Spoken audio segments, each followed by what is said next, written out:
അല്ല, അത് നമുക്ക് നോക്കാം. നമുക്ക് അറിയാൻ പാടില്ലാത്ത കാര്യങ്ങൾ നമ്മൾ പറയണ്ടല്ലോ. അറിയാൻ പാടില്ലാത്ത കാര്യങ്ങൾ ഞങ്ങള് ഒരിക്കലും ഈ ശൂന്യതയിലേക്ക് വെടിവെക്കാറില്ല. ഈ ശബരിമല സംഭവമായിട്ട് തുടക്കം മുതൽ ഇതുവരെ ഇന്നുവരെ പറഞ്ഞിരിക്കുന്ന ഏതെങ്കിലും കാര്യങ്ങൾ തെറ്റുപറ്റിയിരുന്നു. ആദ്യം ഞങ്ങളാണ് സംശയം പ്രകടിപ്പിച്ചത്. 1 മാസവും 9 ദിവസവും എന്തുകൊണ്ട് ഈ ദ്വാരപാലക ശില്പം ചെന്നൈയിലെത്താൻ വൈകി? ഞങ്ങളാണ് സംശയം പറഞ്ഞത്. ഇതിന്റെ വ്യാജ ഉണ്ടാക്കാൻ വേണ്ടിയിട്ടായിരിക്കും ഇത്രയും ദിവസം എടുത്തതെന്ന് സംശയം പറഞ്ഞു. ഒരാഴ്ചക്കകം കോടതി വിധി വന്നു.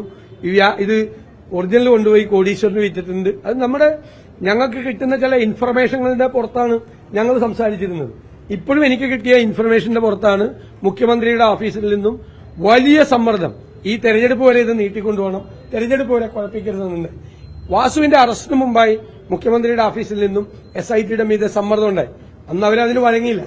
അപ്പൊ അവരെക്കുറിച്ച് ഞാൻ ഇപ്പോഴും പറഞ്ഞല്ലോ, SITയെ കുറിച്ച് ഒരു അവിശ്വാസം ഇപ്പോഴും പ്രകടിപ്പിക്കുന്നില്ല. കാരണം കോടതിയുടെ മേൽനോട്ടത്തിൽ നടക്കുന്ന അവരെ കൊണ്ടത് പറ്റും. നല്ല ഉദ്യോഗസ്ഥരുടെ ടീമാണ്, അവരെ കൊണ്ട് പറ്റും. അവരെ ബുദ്ധിമുട്ടിക്കാതിരുന്നാൽ മതി.